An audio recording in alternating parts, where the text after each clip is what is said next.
por algum motivo especial esse audiobook chegou até você. E se você gostou e quer colaborar com a divulgação, você pode simplesmente deixar seu like clicando no gostei. Se você quer ajudar com o crescimento do canal, inscreva-se, ative todas as notificações, assim você será sempre avisado sempre que um novo conteúdo for postado por aqui.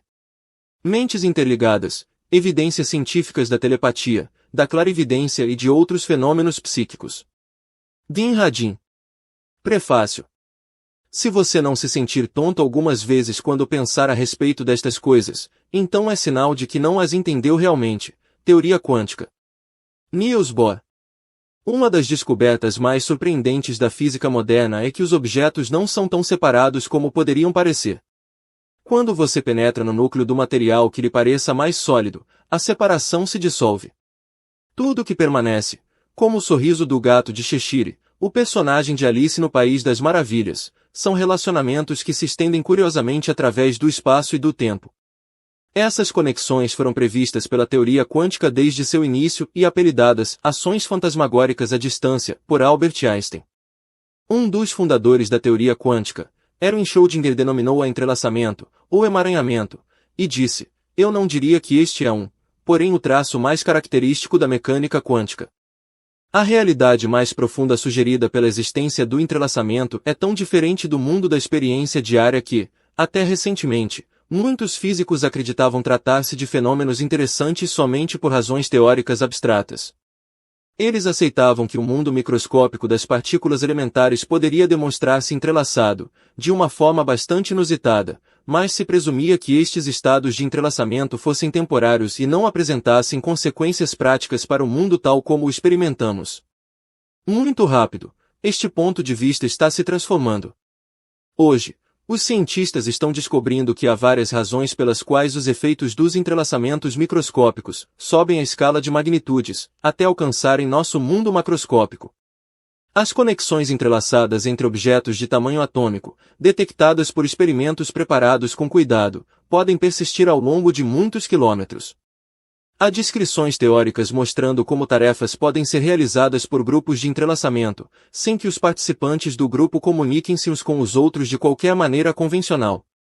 Alguns cientistas sugerem que o espantoso grau de coerência apresentado pelos sistemas vivos poderia depender em algum aspecto fundamental de efeitos quânticos, como o entrelaçamento, por exemplo. Outros sugerem que a percepção consciente é causada ou relacionada, de alguma forma importante, com as partículas entrelaçadas no interior do cérebro. Alguns chegam até mesmo a propor que todo o universo seja um único objeto totalmente entrelaçado consigo. Se essas especulações forem corretas, como seria a experiência humana dentro de um universo assim interligado? Sentiríamos, de vez em quando, experiências místicas concretas de ligação emocional com pessoas amadas, mesmo à distância. Essas experiências evocariam uma sensação de assombro diante da percepção de que, na realidade, existe muito mais do que nosso raciocínio e o senso comum implicam. Poderiam mentes entrelaçadas estar envolvidas quando se escuta tocar o telefone e de algum modo já se sabe, instantaneamente, quem está chamando. Se, de fato, passamos por tais experiências, essas poderiam ser decorrentes de informações reais que, de algum modo, passam desapercebidas por nossos costumeiros canais sensoriais, ou esses relatórios inexplicados são mais bem entendidos como meras coincidências e ilusões. São esses os tipos de perguntas que serão explorados no decorrer deste livro. Em suas páginas, iremos descobrir que existem evidências experimentais substanciais da existência de alguns tipos de genuínos fenômenos psíquicos. E ficaremos sabendo por que a ciência, até pouco tempo atrás, ignorou boa parte desses interessantes efeitos. Durante séculos, os cientistas presumiram que tudo poderia ser explicado por mecanismos análogos aos mecanismos do relógio. Porém, no decorrer do século XX, para surpresa de todos, descobrimos que essa pressuposição científica corrente, embora aparentemente apoiada pelo senso comum, está incorreta. Quando o tecido da realidade é examinado bem de perto, não se encontra nada que, mesmo de longe, se assemelhe aos mecanismos de um relógio. Ao contrário, a realidade é tecida de estranhos filamentos holísticos, que não se acham localizados em qualquer ponto determinado nem do espaço, nem do tempo. Dê um puxão, mesmo bem de leve, em uma ponta frouxa deste estofo da realidade e o pano inteiro flutua, instantaneamente, através do espaço e do tempo. A ciência ainda se encontra nos estágios mais iniciais da compreensão do entrelaçamento e existe muito para se aprender. No entanto, o que vimos até hoje nos confere uma nova maneira de pensar a respeito dos fenômenos psíquicos. As experiências psíquicas não são mais consideradas como resultado de talentos humanos raros, dotes divinos ou poderes, que, como num passe de mágica, transcendem os limites físicos. Em vez disso, os fenômenos psíquicos demonstram ser consequência inevitável da existência de uma realidade física interconectada e entrelaçada. O psíquico é remoldurado do acabouço de uma anomalia bizarra que não se encaixa no mundo normal, motivo pelo qual é rotulado paranormal, para o contexto de um fenômeno natural a ser estudado pela física. A ideia do universo como um todo interconectado não é recente, durante milênios foi uma das suposições centrais ou subjacentes às filosofias orientais. O que, sim, é novo a esse respeito é o fato de que a ciência ocidental está passo a passo começando a perceber que alguns dos elementos daquele conhecimento antigo poderiam estar corretos. Porém, a adoção de uma nova ontologia não é algo que se possa fazer com facilidade. Quando tratamos de tópicos sérios, como de nossa visão da realidade, por exemplo, é sensato adotar a máxima conservadora: não se meta a consertar o que não está quebrado. Mesmo assim, nos sentimos na obrigação de examinar com muito cuidado as evidências a fim de verificar se o psíquico é real ou não. Se a conclusão for positiva, as suposições anteriores sobre o relacionamento entre a mente e a matéria estão incorretas e precisaremos escolher algumas alternativas. Enquanto explorarmos o conceito do psíquico como mentes entrelaçadas, iremos considerar exemplos de experiências psíquicas na vida real e em ambientes de laboratório, faremos um levantamento das origens das pesquisas psíquicas, dos resultados de milhares de testes laboratoriais controlados e demoliremos alguns mitos criados pelo ceticismo. A seguir, iremos explorar o tecido da realidade tal como nos é revelado pela física moderna, e veremos por que ele está se tornando cada dia mais relevante para a compreensão do como, e do porquê existe o psíquico. No final, descobriremos que o poeta inglês do século XIX, Francis Thompson, pode ter sido quem o descreveu da melhor maneira possível. Todas as coisas, pelo imortal poder, tanto perto como longe, ocultamente, estão umas às outras tão ligadas, que não se pode uma só flor mover, sem que as estrelas sejam perturbadas. Capítulo 1. No princípio, a realidade não é mais o que costumava ser. Os historiadores discordam sobre a data precisa em que a realidade se transformou. Alguns dizem que foi em 1905, outros apontam para eventos-chave transcorridos em 1964 e em 1982. Penso nessa mudança como o lento deslizar de uma geleira que se moveu ao longo da maior parte do século XX. Essa nova realidade ainda não está totalmente compreendida. Mas aquilo que já atingimos sugere uma espantosa metamorfose do antigo, algo tão inesperado que, por muitas décadas, quase ninguém lhe deu atenção. Os poucos que a perceberam ficaram, no começo, emudecidos diante de suas consequências. No momento em que foram capazes de se expressar, murmuraram adjetivos como chocante, bizarro, avassalador e fantasmagórico. Essas pessoas não são publicitários enfeitando produtos comerciais de que não precisamos, mas sim físicos e filósofos de vidas morigeradas que ainda estão lutando para entender o que significa a nova realidade. A nova realidade se refere à compreensão moderna do meio interconectado dentro do qual vivemos, o tecido da realidade como é revelado pela física moderna. O objetivo deste livro é explorar uma das consequências desta nova realidade sobre o reino familiar da experiência humana. Veremos o que ocorre quando a experiência é encarada a partir da perspectiva da teoria quântica e, ao fazê-lo, teremos uma surpresa: determinados fenômenos já considerados como impossíveis poderão, de fato, existir. Estou falando dos fenômenos psíquicos como telepatia, clarividência, por exemplo, e psicocinese. Algumas pessoas poderão objetar que a ligação entre a elegância da teoria quântica e a fantasmagoria dos fenômenos psíquicos é ilegítima, que é um erro alegar que uma conexão existe, apenas porque estes dois domínios estão permeados de efeitos inexplicáveis. Essa objeção, sem dúvida, é compreensível. A teoria quântica é uma descrição matematicamente precisa e muito bem testada do mundo observável. Os fenômenos psíquicos são escorregadios, eventos subjetivos com um passado maculado por falsificações.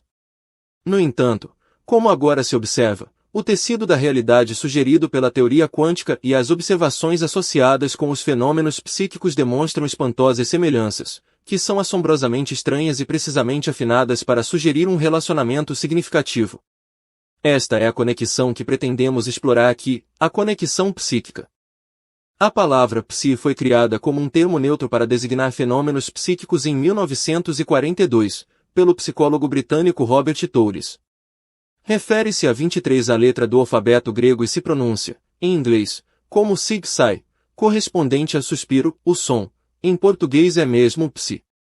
Psi também é a primeira letra da palavra grega psiché, com o significado de mente ou alma. Touris escolheu o termo como forma de se referir a experiências psíquicas, sem implicar origens ou mecanismos. As experiências psíquicas comuns incluem conexões de mente para mente, telepatia, percepção de objetos ou eventos à distância, clarividência, percepção da ocorrência de eventos futuros, precognição, e interações entre a mente e a matéria, psicocinese. A psi também pode estar envolvida em palpites intuitivos, em sensação viscerais de agrado ou desagrado sem motivo aparente, em cura à distância, no poder da intenção e na impressão de que alguém está nos olhando. Há palavras para experiências psíquicas em todas as línguas, do árabe ao zulu, do tcheco ao gaélico da ilha de Man e entre a Inglaterra e a Irlanda. A universalidade destas palavras reflete o fato de que esses fenômenos pertencem às experiências humanas básicas. Com certeza, experiências psíquicas foram relatadas por pessoas em todas as culturas e ao longo de toda a história, e pertencem a todas as faixas etárias e níveis educacionais. Ciência proibida. O público, em geral, sempre esteve interessado em fenômenos psíquicos. Todavia, dentro da ortodoxia científica, esses fenômenos sempre foram considerados ou uma genuína batata quente ou um brinquedo de pessoas que possuíam batatas na cabeça, em vez de cérebro. Muitos cientistas acreditam que os fenômenos psíquicos são reais, porém, demasiado desconfortáveis para serem tocados, do mesmo modo que uma batata quente. Outros, no entanto, acreditam que os fenômenos chamados psi são uma novidade infantil, indigna de uma atenção mais acurada. A maioria dos que acreditam que os fenômenos psíquicos sejam reais é forçada a confrontar o problema dos conhecimentos proibidos, tópicos, semelhantes a tabus que restringem a realização de experiências, a alocação de recursos e a publicação de determinadas ideias nas revistas científicas. Um artigo referente a este assunto, publicado na revista Science em 2005, descreveu os resultados de um levantamento sobre os conhecimentos proibidos entre cientistas de grande prestígio que trabalham em departamentos universitários dos Estados Unidos. Nesse levantamento, descobriu-se que a maioria sentia que restrições informais limitavam o que podiam estudar. Essas restrições incluíam preocupações sobre o que acreditavam que a mídia jornalística, editores de revistas especializadas, ativistas ou colegas poderiam pensar sobre seus interesses. Devido a essas pressões sociais e políticas, os cientistas se esquivam de temas controversos, como um deles que respondeu ao levantamento declarou: "Tanto quanto me for possível, gostaria de afastar da minha vida qualquer acusação de ser lunático." Esta é ainda a situação para a realização de pesquisas em tópicos. Imagine-se a situação para a pesquisa na área dos fenômenos psíquicos. As fontes tradicionais de financiamento sequer consideram tocar em batatas quentes e, como resultado, há menos de 50 cientistas convencionalmente treinados em nível de doutorado, em todo o mundo, que estejam engajados em pesquisas psíquicas. Uma característica comum entre os participantes desse grupo é que não são intimidados pela ortodoxia. Eu sou um desses poucos iconoclastas de carteirinha, e quase sempre me perguntam por que me interessei pelas pesquisas psíquicas e, mais ainda, por que persisto em uma missão aparentemente tão quixotesca. Para responder a essas perguntas, farei um breve resumo de minha formação. Uma perspectiva pessoal. Pelo que consigo recordar, me senti consumido pela questão da existência pessoal por muito tempo. Ainda na escola primária, quando o recreio do período da manhã começava, as crianças saíam aos empurrões para o pátio para se pisotear alegremente. Eu ficava para trás, com o intuito de cobrir minha pobre professora, senhorita Platt, de perguntas existenciais. As professoras primárias não ganham nem de longe o suficiente para se dar ao trabalho de fazer as vontades de garotos chatos e perturbados por incertezas filosóficas, em especial na hora em que poderiam descansar um pouco. Eu me sentia fascinado por perguntas, como, por que estamos aqui? Isto é tudo o que podemos fazer. A vida tem algum propósito real ou toda essa ênfase em aritmética e ortografia é apenas uma distração para desviar a atenção de questões mais importantes, como a futilidade da existência, por exemplo. Um dia, alguns garotos estavam cuspindo bolinhas de papel mastigado uns nos outros e fazendo uma enorme algazarra na sala de aula. Enquanto olhava a confusão crescente, me lembro de pensar. Mas o que há de errado com esses garotos? Eles se portam como crianças pequenas. No instante em que este pensamento passou por minha mente, fui atingido por um momento peculiar de esclarecimento mental. Esses pensamentos não poderiam ser meus. Eram os pensamentos exasperados de uma pessoa adulta, encarregada de supervisionar uma tropa de primatas pré-adolescentes e mal comportados. Entretanto, eu estava no meio deles, também era um dos macacos arteiros, portanto, o que esse tipo de pensamento fazia dentro de minha cabeça? Foi como um raio. De repente, percebi que eu, e meus pensamentos, não éramos necessariamente a mesma coisa. Em retrospectiva, talvez tivesse apenas simpatia por minha pobre professora, cujo rosto estava congelado naquela mesma expressão de angústia permanente, que se tornou famosa pelo grito, quadro do pintor de Warmunch. Foi este episódio que acendeu em minha mente incidentes similares de aguda percepção de mim mesmo e me levou a ponderar questões como: quem é o eu que está vigiando meus pensamentos? E, depois, quem é que está fazendo essa pergunta? A curiosidade não era causada por qualquer angústia existencial. Tive uma infância feliz e fui criado por uma família de artistas e alegremente agnóstica. Meus interesses eram inerentes. Um amigo, uma vez, brincou comigo dizendo que eu deveria ter nascido com um par extra de cromossomos do porquê. Não importa qual fosse a causa, meu interesse pela mente humana foi catalisado pela primeira profissão a que me dediquei. Aos 5 anos, comecei a estudar violino. Antes de me dar conta, tinha passado 20 anos tocando em orquestras e quartetos de cordas e até mesmo realizando pequenos trabalhos como solista principiante de música clássica. Durante esses anos formativos, tanto meus pais como meu professor de violino costumavam me incentivar, utilizando uma determinada expressão. Depois que terminava de executar uma peça difícil, diziam: estava bom, mas você não está desenvolvendo todo o seu potencial. Este mantra, com certeza, servia como um poderoso estímulo para me exercitar ainda mais. Mas seu efeito real foi me levar a imaginar, com intensidade crescente ao longo dos anos, qual é o meu potencial? Como saberei quando o tiver desenvolvido? Quais são os limites extremos da mente humana? Meu envolvimento com tais perguntas me afastou da carreira musical. Sentia-me atraído pela questão das capacidades e dos potenciais dos seres humanos. Hoje, depois de passar a maior parte de minha carreira investigando esta questão, ainda não sei onde termina o potencial humano. Quanto mais observo, mais descubro o quanto existe ainda por aprender. Passei a concordar com Willis Arman, presidente do Instituto de Ciências Noéticas, de 1977 a 1997, que escreveu de maneira intensa sobre esses assuntos. Arman, de forma sucinta, sumarizou a situação, dizendo: talvez os únicos limites da mente humana sejam aqueles em que acreditamos. Entre os muitos tópicos interessantes associados ao potencial humano, houve um que logo me chamou a atenção: as experiências psíquicas. Comecei a me interessar pelo psíquico aos 10 anos de idade, depois que descobri aquela maravilhosa prateleira da biblioteca pública que guardava os contos de fadas, a mitologia, as parábolas e a ficção científica. Nesses reinos ficcionais, achava-se natural que a mente tivesse poderes e capacidades excepcionais, e tudo isso parecia perfeitamente razoável para minha jovem intuição. Foi mais ou menos nessa época que também descobri ter afinidade pelas ciências e pela matemática. Mas já estava bem claro que a ciência e os contos de fadas compartilhavam de uma única característica comum: a imaginação criativa. Além desse ponto, não conseguia perceber como as duas áreas poderiam, talvez, apresentar qualquer conexão. Mesmo assim, fiquei impressionado com a maneira como os poderes psíquicos dentro do conhecimento da yoga, os siddhis, eram descritos, em uma linguagem tão natural, nos antigos textos, como o Yoga Sutras de Patanjali.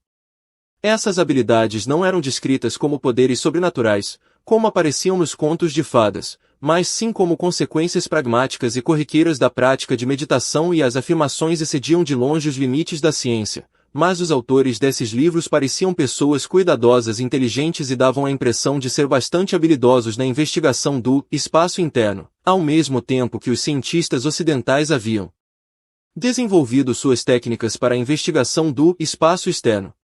Mas é claro, pensava, essas alegações são apenas histórias infantis, fantasias imaginativas de povos pré-científicos. Achei o fato mais natural do mundo adotar uma posição cética com relação a elas, uma vez que meus interesses não eram motivados por frequentes experiências psíquicas, mas, ao contrário, por uma forte curiosidade e uma disposição natural para a empatia.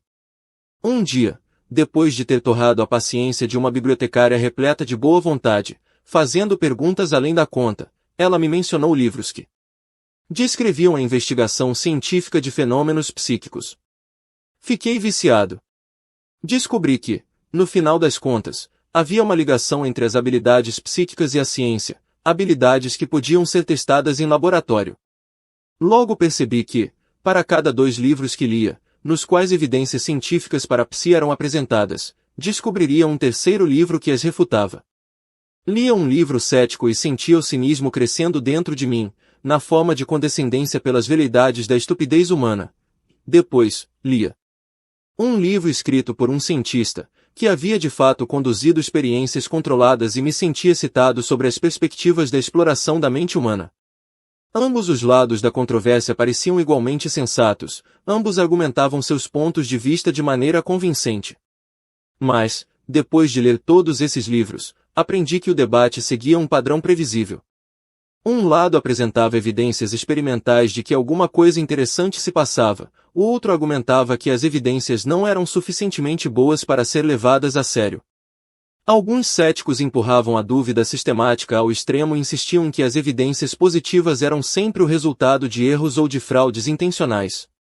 Conforme meu entendimento, dentro dessa dialética, um lado estava lutando para entender as profundidades do espaço interno auscultando a natureza com questões argutas, o outro estava tentando manter o status quo por meio de uma negação apaixonada, às vezes, feroz. Os partidários do primeiro estavam dispostos a correr riscos para avançar no conhecimento humano, enquanto os defensores do outro eram negadores sistêmicos, interessados em defender o dogma.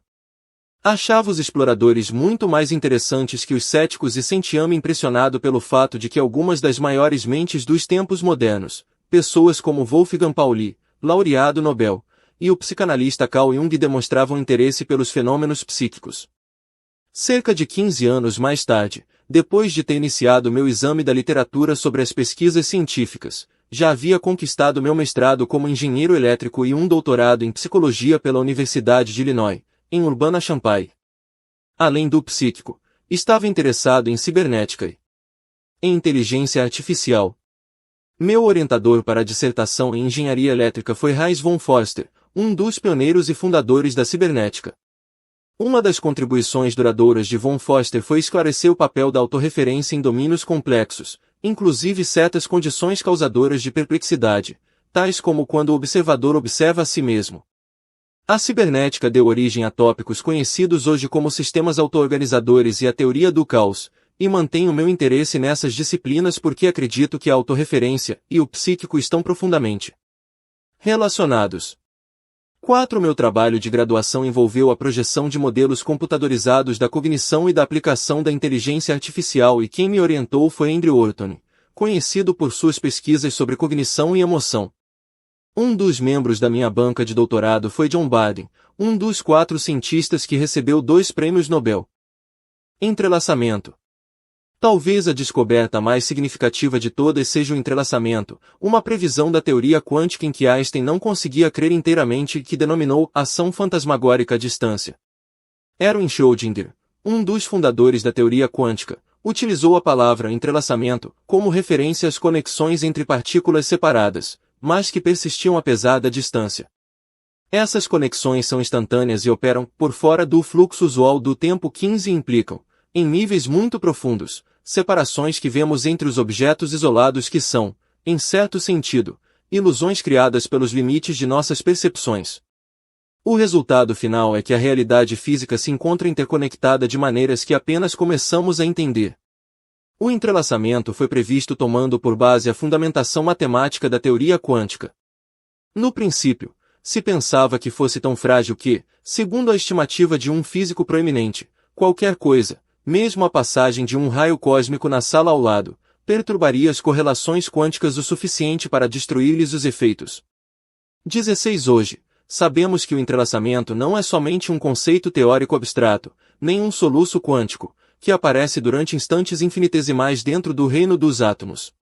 Foi inúmeras vezes demonstrado como factual por meio de experiências realizadas em laboratórios de física em todo o mundo, a partir de 1972. À medida que as pesquisas sobre essa surpreendente característica da natureza se aceleram, as conexões entrelaçadas demonstram-se mais pervasivas e robustas do que qualquer pessoa tenha imaginado. 17 Uma revisão do desenvolvimento da pesquisa sobre entrelaçamentos, realizada em março de 2004 pelo escritor Michael Brooks, e publicada pela revista especializada New Scientist, concluiu que os físicos agora acreditam que o entrelaçamento entre partículas exista por toda a parte, durante todo o tempo. Além disso, encontraram recentemente evidências chocantes de que afeta o mundo mais amplo e macroscópico que habitamos. Um cenário fantástico. Acredito que do entrelaçamento surgirá um cenário que possibilite, em última análise, conduzir a uma compreensão bastante melhorada do psíquico. O cenário começa com a explosão do emprego de sistemas de informações digitalizadas em cada setor da vida moderna. A necessidade de manter seguras essas informações originou uma pressão maciça sobre as indústrias da comunicação e da computação e gerou a necessidade de computadores capazes de processar informações milhares de vezes mais rápido que os supercomputadores mais velozes de que dispomos nos dias atuais. Uma possível solução é a computação quântica. Foi estimado que um único computador quântico poderia, pelo menos em teoria, realizar mais operações do que estariam ao alcance de um computador digital clássico que tivesse o tamanho do universo inteiro. 19 Esses pronunciamentos eletrizantes atraíram um substancial apoio financeiro, e como resultado, a pesquisa sobre comunicações e processamento de informações em nível quântico encontra-se em rápido avanço. Artigos relatando novos desenvolvimentos na teoria e aplicações do entrelaçamento aparecem agora regularmente nas revistas científicas especializadas. No início, as demonstrações do entrelaçamento se embasavam em mensurações muito sensíveis dentro de condições exóticas, como frio extremo ou períodos de tempo muito curtos, mas hoje os pesquisadores estão relatando formas de entrelaçamento cada vez mais complexas e que duram por períodos muito mais longos e dentro de temperaturas bem mais elevadas. Para usos práticos, como computadores quânticos, é provável que propostas como purificação de entrelaçamentos, ou repetidores de coerência, que indicam maneiras particulares de estender os estados quânticos especiais requeridos para a sustentação do entrelaçamento, serão refinadas ainda mais, visando a permitir que objetos cada vez maiores permaneçam entrelaçados a temperaturas ambientes e por extensões indefinidas de tempo.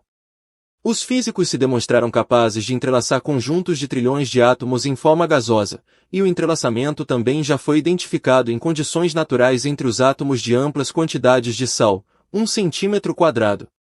21 fótons entrelaçados, projetados através de chapas metálicas, permaneceram entrelaçados depois de perfurarem o obstáculo e surgirem do lado oposto. 22 Os fótons também permanecem entrelaçados depois de serem transmitidos por 50 km de fibras óticas ou mesmo quando são projetados por meio da atmosfera, em estado de total liberdade. Conjuntos de 4 fótons entrelaçados, como se comprovou, tornaram de forma significativa a computação quântica mais fácil de realizar do que antes se calculava. 23 moléculas orgânicas, como a da tetrafenilporfirina, C44H3QN4, foram submetidas a entrelaçamento com amplo sucesso. Apesar do fato de que dificuldades práticas devem ser superadas antes que o entrelaçamento possa ser demonstrado nos vírus, proteínas e sistemas vivos, não existe mais limite teórico para o tamanho que um objeto entrelaçado pode atingir. É claro que os físicos se apressam a observar que, quando objetos em escala atômica cuidadosamente preparados interagem com o ambiente, digamos, colidindo com as moléculas do ar ou atravessando campos eletromagnéticos, estes também se entrelaçam com tais objetos. De pronto, essas interações tendem a embaçar o estado especial de coerência quântica, dentro do qual as formas mais simples de entrelaçamento podem ser observadas com maior facilidade. Esta perda de coerência, apropriadamente denominada decoerência, é a razão, entre outras, de percebermos os objetos presentes em nosso cotidiano como entidades separadas e não ligadas umas às outras de maneira confusa. No entanto, a decoerência não faz com que os efeitos quânticos desapareçam como num passe de mágica. Ainda assim, todos nós estamos totalmente permeados por partículas entrelaçadas. A questão apresentada aqui é se estes estados de profundo entrelaçamento são relacionados de maneira significativa com as experiências humanas da vida diária, e, caso isso seja verdadeiro, se estão da mesma forma relacionados com os fenômenos psíquicos. Proponho que as soluções para essas alternativas sejam sim e sim, como veremos nas páginas a seguir. Uma razão é que alguns cientistas agora acreditam que o entrelaçamento biológico, as conexões quânticas dentro e entre sistemas vivos, será útil para explicar as propriedades holísticas da própria vida. Numerosos cientistas, incluindo o físico Brian Josephson, laureado com o Prêmio Nobel, também propuseram que os sistemas biológicos podem encontrar maneiras de utilizar o entrelaçamento em formas exclusivas. 25 Em 2005, Johann Sommermeier, físico da Universidade de Tecnologia de Viena, Áustria, propôs que, uma vez que o entrelaçamento é encontrável em qualquer parte da natureza, é concebível que a evolução tenha aproveitado esses fenômenos para vantagem própria. Em particular, propôs que o entrelaçamento conduziria à consecução de vantagens darwinianas e poderia coordenar reações bioquímicas em diferentes partes da mesma célula ou de um órgão.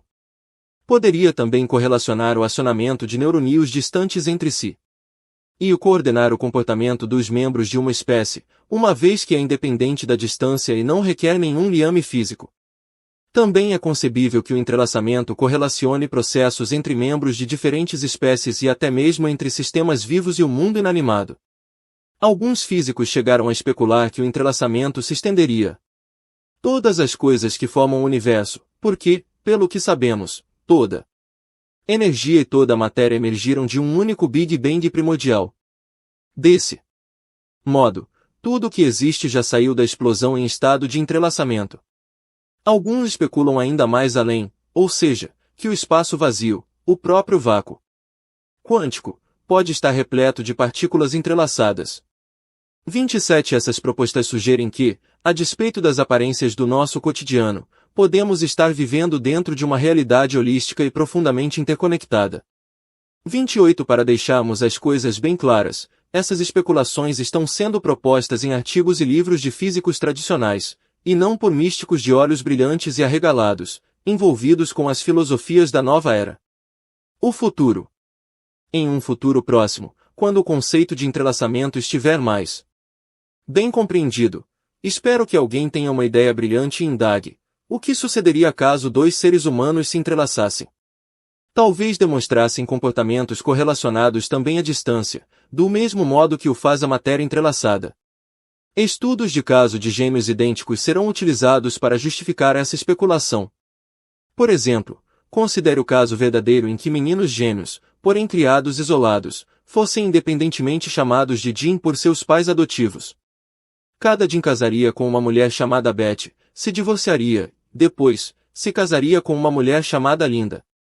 Ambos os Jims se tornariam bombeiros e cada um resolveria construir um banco circular, pintado de branco, ao redor de uma das árvores de seu quintal.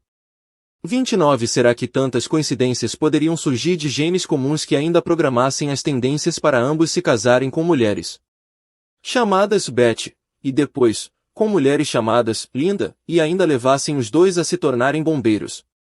Ou seria este caso um reflexo de que os dois genes estavam de algum modo entrelaçados? Intrigada por tais histórias e por outras demonstrações de entrelaçamento biológico, ou bioentrelaçamento, alguma cientista empreendedora se decidiria a realizar uma experiência. Ela isolaria os dois gêmeos idênticos em câmaras escuras, à prova de som e isoladas por escudos eletromagnéticos. Ela pediria aos dois que conservassem a imagem um do outro em seu consciente, ao mesmo tempo que ela, de forma aleatória, acendesse e apagasse uma luz sobre um deles. Seria previsível que cada uma dessas centelhas luminosas gerasse uma resposta neural no cérebro desse gênio. Depois de confirmar a presença dessas respostas automáticas, ela examinaria a atividade mental do outro gênio, que não fora assim estimulado, para ver se ocorreriam respostas correspondentes ao mesmo tempo. Essa experiência por eletroencefalografia, ou correlação EEG, demonstraria com sucesso uma correlação positiva entre os dois cérebros e seria saudada como um avanço científico de proporções assombrosas. Mas alguém diria calmamente: eu só imagino como é que eu me sentiria quando meu cérebro estivesse entrelaçado com o cérebro de outra pessoa. Seria assim que a panóplia dos fenômenos psíquicos seria redescoberta pela enésima vez, mas desta e pela primeira vez, seria acompanhada por uma fundamentação teórica sólida. Por quanto tempo teremos de esperar antes que este cenário fantasioso seja montado? Por tempo algum. Os experimentos dos cérebros entrelaçados já foram realizados mais de uma dúzia de vezes durante os últimos 40 anos e por grupos independentes. E todos funcionaram. Uma das pioneiras dessas experiências foi publicada em 1965 na revista Science. Esse estudo relatava que os eletroencefalogramas, EEGs, de alguns pares separados de gêmeos idênticos, 2 pares em um conjunto de 15 pares testados, demonstravam correspondências inesperadas. Quando era pedido a um gêmeo ou gêmea que fechasse os olhos, o que faz com que os ritmos alfa do cérebro aumentem, os ritmos alfa do gêmeo correspondente, distante daquele, também aumentaram, segundo os registros. 31 O mesmo efeito não foi observado em pares de pessoas não relacionadas dessa forma. Hoje, relatos de resultados positivos sobre essas experiências de correlação continuam. Um avanço notável foi publicado em 2003 por Leana Standish e suas colegas da Universidade Bastyr. Durante essa experiência, não mais se usou o EEG, mas sim a nova tecnologia de varredura cerebral conhecida como imagem por ressonância magnética funcional, fMRL. Standish descobriu em um dos pares de participantes selecionados que o córtex visual do cérebro da pessoa, receptora, se tornava ativado quando seu par distante era exposto a lampejos de luz intermitente. Esse resultado não apenas foi consistente com os já relatados pelos estudos que haviam utilizado a correlação EEG como localizou, de maneira precisa, em que parte do cérebro esses efeitos ocorrem. Em 2004, o psicofisiologista Jiri Wackerman publicou uma revisão geral dos estudos realizados segundo essa classe de experiências em Mind and Matter, uma nova revista erudita voltada a pesquisas interdisciplinares sobre os problemas da interação entre a mente humana e a matéria. Wackerman concluiu que parece haver efeitos reais e reproduzíveis, e é encorajador que, com a utilização de projetos experimentais cada vez mais sofisticados, esses efeitos continuem a ser observados e repetidos por investigadores independentes. Mentes interligadas. Este livro sugere que encaremos com seriedade a possibilidade de que nossas mentes se achem fisicamente interligadas com o universo e que a teoria quântica seja relevante para a compreensão dos fenômenos psíquicos. Dito isso, devemos evitar um salto para conclusões prematuras. Não estou alegando que magicamente o entrelaçamento quântico explique todas as coisas fantasmagóricas. Em vez disso, proponho que o tecido da realidade é composto por fibras entrelaçadas, que se demonstram consistentes com o núcleo das experiências psíquicas. É claro que a experiência humana é constituída por muito mais do que um conjunto de barbantes. Nossos corpos são tapeçarias construídas por variações incontáveis do tecido da realidade e nossas experiências subjetivas, buscando estender uma metáfora, são colchas de retalhos formadas por tapeçarias costuradas umas às outras em miríades de formas deliciosas. A compreensão da natureza desta colcha e seus relacionamentos com o psíquico irá exigir além do que a simples identificação da natureza dos fios que tecem o estofo da realidade. Mas este primeiro passo é importante, pois nos fornece uma nova perspectiva, a partir da qual poderemos apresentar questões que, por sua vez, poderão conduzir a respostas inesperadas sobre os fenômenos psíquicos.